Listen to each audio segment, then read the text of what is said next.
안녕하세요.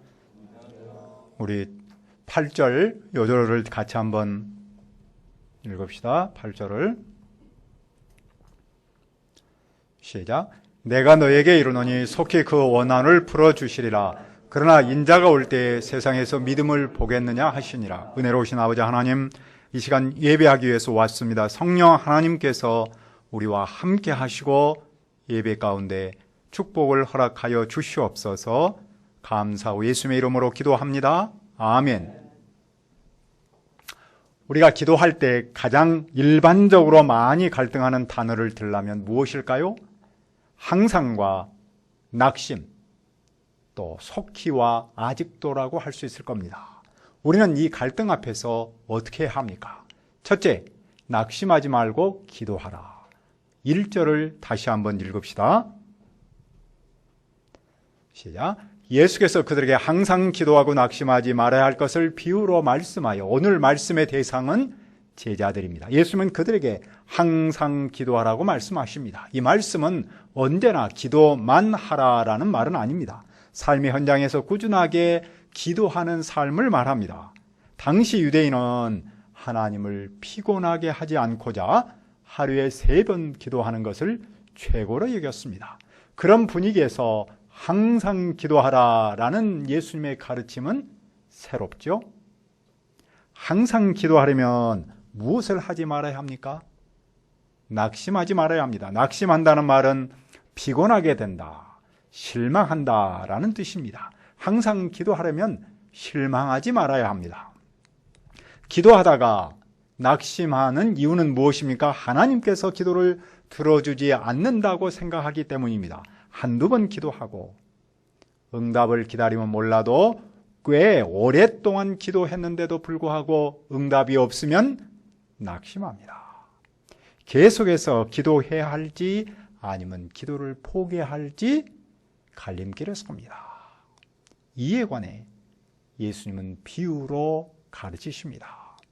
어떤 도시에 하나님을 두려워하지 않고 사람을 무시하는 한 재판관이 있었습니다. 하나님을 두려워할 줄 아는 사람만이 사람을 존중합니다. 이 재판장은 하나님을 두려워하지 않으니 사람을 무시할 수밖에 없었겠죠. 그런 재판장은 나쁜 재판장이죠. 이 재판장과 대조를 이루는 인물이 있었으니 과부입니다. 과부는 당시 사회에서 고아처럼 도움을 받아야 할 가난하고 힘없고 불쌍한 사람의 대명사였습니다. 그 과부는 그 재판장에게 자주 가서 호소했습니다. 내 원수에 대한 나의 원한을 풀어주소서. 원한을 풀어준다라는 말은 원수를 갚는다, 정당한 권리를 찾는다, 바른 판결을 내린다라는 뜻입니다. 그러니까 과부는 재판장에게 이렇게 호소했습니다. 내 원수에게 원수를 갚아주소서, 바른 판결을 내려주소서. 그 재판장은 어떻게 했습니까? 아무리 나쁜 재판장이랄지라도 과부가 청하면 당장 들어줘야 합니다.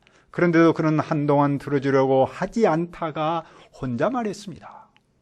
내가 하나님을 두려워하지 않고 사람을 무시하나 이 과부가 나를 번거롭게 하니 내가 그 원한을 풀어주려 해야. 그렇지 않으면 늘 와서 나를 괴롭게 하리라.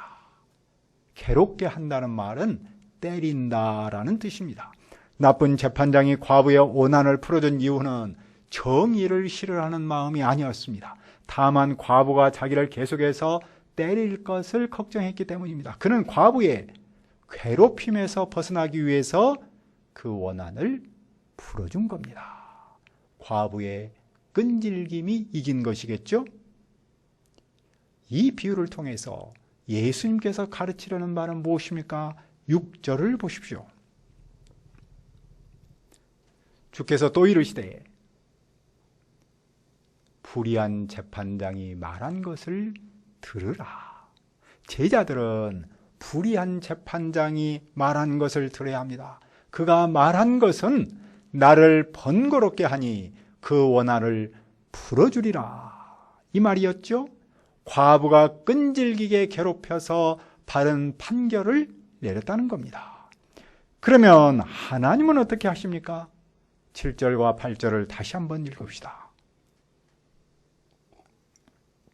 시작. 하물며 하나님께서 그 밤낮 부르짖는 택하신 자들의 원한을 풀어주지 아니하겠느냐? 그들에게 오래 참으시겠느냐? 내가 너에게 이르노니 속히 그 원한을 풀어주시리라. 그러나 인자가 올 때에 세상에서 믿음을 보겠느냐 하시니라. 제자들은 하나님한테 선택받은 사람들입니다.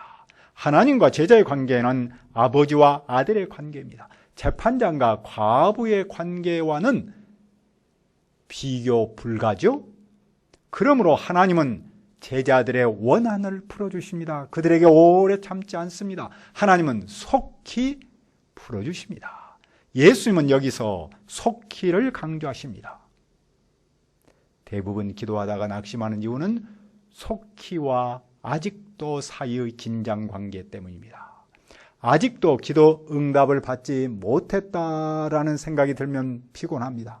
기도에 대한 힘을 잃습니다. 하지만 속히라는 생각이 들면 피곤이 사라집니다. 기도할 힘이 생깁니다. 그런데 하나님은 그 밤낮 부르짖는 자들의 원한을 속히 풀어주십니다. 물론 하나님의 속히는 우리의 속히와는 다를 수 있습니다. 성경의 렌즈에 의하면 하루가 천년 같고 천년이 하루 같습니다. 그러면 택하신 자들의 원한은 무엇입니까? 선택받은 사람은 제자들입니다. 그러니까 제자들의 원수를 갚는 것, 그들의 정당한 권리를 찾아주는 것, 그들에게 바른 판결을 하는 것을 뜻합니다. 그렇다면 제자들은 지금 원수한테 부당한 대우를 받고 있다는 전제가 있는 것이죠. 원수는 누구이며 어떤 부당한 대우를 받을까요? 원수는 당연히 사탄인데 사탄은 제자들이 예수님을 바르게 믿지 못하도록 방해하고 있습니다. 사탄은 돈이나 쾌락으로 제자들을 유혹하고 힘과 권력으로 제자들을 박해합니다. 사탄은 제자들이 하나님의 나라에 대한 희망을 포기하도록 억압합니다. 그런데 그 사탄의 세력은 대단히 강합니다. 제자들 스스로 사탄과 싸워서 이기지 못합니다. 그런 그들은 예수님께서 사탄을 물리쳐 주시도록 기도합니다. 사탄을 원수에게 원한을 갚아주도록 기도합니다. 하지만 사탄은 여전히 활동합니다. 그런 현실을 보면서 낙심하기 쉽습니다. 그러나 제자들은 항상 기도하고 낙심하지 말아야 합니다. 왜냐하면 아버지 하나님께서 그 원한을 속히 풀어주시기 때문입니다. 하나님께서 원수 사탄에게 복수하고 제자들에게 바른 판결을 내려주시기 때문입니다. 그리하여 제자들의 정당한 권리를 찾도록 하시기 때문입니다. 그러면 언제까지 기도해야 합니까? 인자가 올 때 세상에서 믿음을 보겠느냐? 인자가 올 때란 예수님께서 세상에 다시 오심을 뜻하죠. 믿음을 보겠느냐라는 말은 밤낮 부르짖는 믿음의 기도를 찾을 수 있겠느냐라는 뜻입니다. 예수님이 오실 때까지 항상 기도하고 낙심하지 않는 사람이 얼마나 될까라는 뜻입니다. 부정적 대답을 기대하는 추론적 질문이라고 표현합니다. 그러니까 제자들은 인자가 오시는 날 그날까지 항상 기도하고 낙심하지 말아야 합니다. 이 말씀이 누가 공동체에 주는 의미는 무엇입니까? 당시 사회는 공정과 정의는 무너지고 불의가 지배했습니다. 사회적 약자들이 살기가 버거웠습니다. 교회는 그런 분위기에서도 하나님의 나라를 기다렸습니다. 하나님의 나라가 세상에 임하여서 공정과 정의가 살아나도록 기도했습니다. 밤낮으로 부르짖었습니다. 하지만 현실은 지치고 낙심하기 쉬운 상황이었습니다. 그들은 이제는 기도를 포기해야 할 때라고 생각했습니다. 그런데 오늘 예수님은 항상 기도하고 낙심하지 말라고 하십니다. 그것도 인자의 날까지 계속해서 기도하라고 하십니다. 왜냐하면 하나님께서 그 밤낮 부르짖는 택한 자들의 원한을 속히 풀어주시기 때문입니다.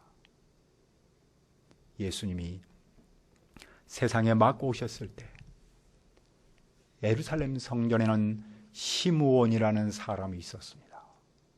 그는 이스라엘이 받을 위로, 즉 그리스도를 보기 위해 기다렸습니다. 그는 어떤 상황에서도 흔들리지 않고 기도했습니다. 마침 그는 아기 예수님을 만나서 자기 팔로 안고 하나님을 찬양했습니다. 또 그곳에 안나라는 여자 선지자가 있었습니다. 그녀는 나이가 많았는데 84살이 되도록 성전을 떠나지 않고 밤낮으로 기도하며 하나님을 섬겼습니다.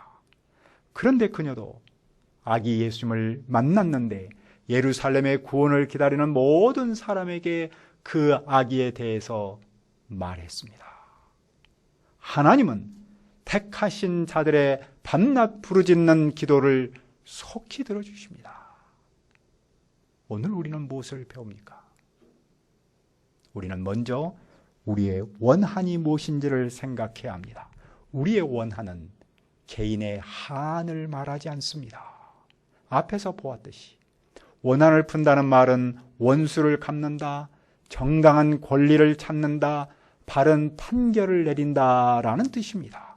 따라서 원한은 교회 공동체의 기도 제목이라고 할 수 있습니다. 교회가 가장 핵심적이며 공통의 기도는 하나님의 나라가 이 땅에 임하는 겁니다.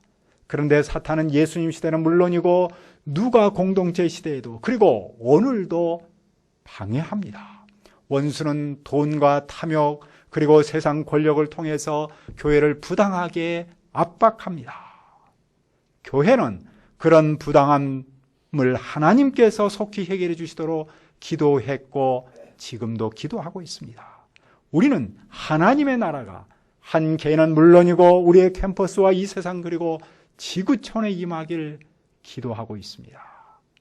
그 기도의 모델이 바로 주님께서 가르쳐 주신 기도, 주님의 기도입니다. 우리는 매주 주님의 기도를 합니다. 하지만 현실에서 그 기도의 응답은 시원하게 나타나지 않습니다. 우리도 기도하면서 체감 온도는 속히보다는 아직도를 느낄 때가 많습니다. 그래서 기도하다가 포기할 것인가 계속할 것인가를 놓고 고민합니다. 하지만 우리는 항상 기도하고 낙심하지 말아야 합니다. 그것도 인자의 날까지 계속해서 기도해야 합니다. 왜냐하면 하나님께서 속히 그 원한을 풀어주시기 때문입니다. 하나님의 나라가 임하는 그 일을 방해하는 원수를 심판하고 바른 판결을 내려주시기 때문입니다. 그러면 우리는 어떤 마음 자세로 기도해야 합니까? 둘째, 자기를 낮춤으로 기도하라. 9절을 보십시오. 또 자기를 의롭다고 믿고 다른 사람을 멸시하는 자들에게 이 비유로 말씀하시되 하나님이 용납하실 만큼 의로운 사람은 자기밖에 없다고 믿는 사람이 있습니다. 그는 가장 경건하고 가장 거룩하며 하나님의 율법을 가장 잘 지키는 사람이라고 스스로 생각합니다. 예수님은 바로 그들에게 비유로 말씀하셨습니다. 두 사람이 기도하러 성전에 올라갔는데 하나는 바리새인이고 하나는 세리였습니다. 두 사람은 삶에서 가장 대조를 이루는 인물입니다. 바리새인은 자기를 의롭다고 믿고 다른 사람을 멸시하는 대표적인 사람입니다.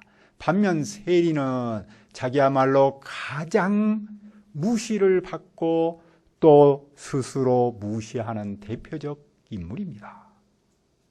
바리새인은 어떻게 기도합니까? 그는 보라는 듯이 서서 기도합니다. 하나님 감사합니다. 저는 다른 사람들과는 달리 욕심이 많거나 부정직하거나 음탕하지 않을 뿐더러 세리와 같은 사람이 아닙니다. 저는 일주일에 2번이나 금식하고 수입의 10분의 1을 바칩니다. 그는 모든 일을 잘했고 잘못한 일은 없다고 기도합니다. 반면 세리는 어떻게 기도합니까? 그는 멀찍이 서서 감히 하늘을 우러러 보지도 못하고 가슴을 치면서 기도합니다. 하나님, 죄 많은 저를 불쌍히 여기소서. 그는 죄인으로서 자기 실존을 알고 고백합니다. 유대인은 당시 속죄제의 희생을 오전 9시와 오후 3시에 드렸습니다. 그때 대제사장은 성소에 들어가 분향하며 희생제사를 지냈고 그 시간 백성은 밖에서 하나님의 은혜를 구했습니다. 세리는 하나님께서 자기를 대신해서 희생 짐승을 죽게 하셨으니 자기를 불쌍히 여겨주시도록 기도합니다. 그는 오직 속죄의 은총을 구할 뿐입니다. 예수님은 이 두 사람 중 누구를 의롭다고 하십니까? 14절을 읽읍시다. 시작. 내가 너에게 이르노니 이에 저 바리새인이 아니고 이 사람이 의롭다 하심을 받고 그의 집으로 내려갔느니라. 무릇 자기를 높이는 자는 낮아지고 자기를 낮추는 자는 높아지리라 하시니라. 예수님은 저 바리새인이 아니고 이 세리가 의롭다고 인정하십니다. 왜냐하면 자기를 의롭다고 인정하는 사람은 의롭다고 인정받지 못하지만 죄인이라고 고백하는 사람은 의롭다고 인정받기 때문입니다. 사람은 하나님께 의롭다함을 받기 위해서 내놓을 만한 것이 아무것도 없습니다. 다만 한 가지, 죄인이라는 사실만은 내놓을 수 있습니다. 그러면 하나님께서 그 사람을 의롭다고 인정하십니다. 이 비유가 낙심하지 말고 기도하라는 말씀과는 무슨 관계가 있습니까? 우리가 낙심하지 않고 기도하면 마음이 높아질 수 있습니다. 세상 사람은 물론이고 조금 기도하다가 낙심하는 사람과도 대단히 다르기 때문입니다. 바리새인처럼 자기를 스스로 의롭다고 여기며 신앙의 우월감에 빠질 수 있습니다. 그러나 우리는 비록 항상 기도하며 낙심하지 않을지라도 자기를 낮추며 기도해야 합니다. 그래야 하나님께서 우리를 높이십니다. 사람이 스스로 자기를 높이면 낮아지지만 하나님이 높이시면 높아집니다. 이런 모습을 또 어디에서 찾을 수 있습니까? 사람들이 어린아기를 예수님께 데리고 와서 축복해 주시도록 청합니다. 하지만 제자들은 그들을 꾸짖었습니다. 그런데 예수님은 무엇을 말씀하셨습니까? 16절과 17절도 읽읍시다. 시작. 예수께서 그 어린아이들을 불러 가까이 하시고 이르시되 어린아이들이 내게 오는 것을 용납하고 금하지 말라. 하나님의 나라가 이런 자의 것이니라. 내가 진실로 너에게 이르노니 누구든지 하나님의 나라를 어린아이와 같이 받들지 않는 자는 결탄코 거기에 들어가지 못하리라 하시니라. 어린이가 예수님께로 오는 것을 막아서는 안 됩니다. 왜냐하면 하나님의 나라는 이런 사람에게 속해 있기 때문입니다. 어린아이와 같이 하나님의 나라를 받아들이지 않는 사람은 그곳에 들어가지 못하기 때문입니다. 어린아이와 같이 받아들인다라는 말은 무슨 뜻입니까? 첫째로 어린아이처럼 받아들인다라는 뜻입니다. 즉 순수하게 받아들인다. 자기를 낮추며 받아들인다라는 뜻입니다. 마음이 복잡하거나 높은 사람은 하나님의 나라에 들어갈 수가 없는 것이죠. 둘째로 어린아이 같은 하나님의 나라를 받아들인다는 뜻입니다. 여기서 어린아이는 보잘것이 없고 힘이 없음을 말합니다. 하나님의 나라도 세상 렌즈로 보면 보잘것없습니다. 그런데 그런 하나님의 나라를 받아들일 때 하나님의 나라로 갈 수 있습니다. 우리가 이런 마음으로 하나님의 나라를 사모할 때 항상 기도하고 낙심하지 않을 수 있습니다.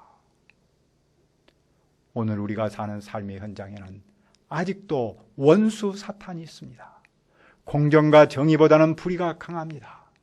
한 개인은 물론이고 가정과 캠퍼스 그리고 우리 사회에 퍼져 있습니다.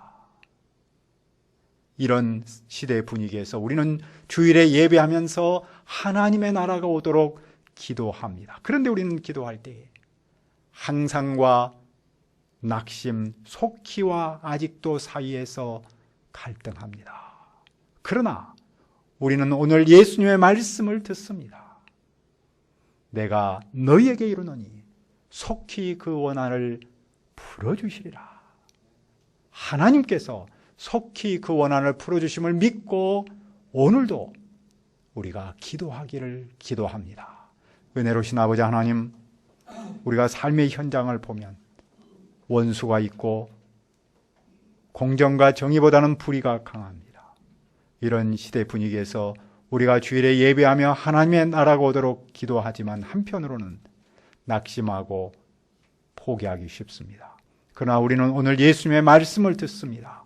내가 너희에게 이르노니 속히 그 원한을 풀어주시리라. 하나님께서 그 원한을 풀어주심을 믿고 오늘도 기도합니다. 성령 하나님께서 우리와 함께 하실 줄 믿습니다. 감사하며 예수님의 이름으로 기도합니다. 아멘.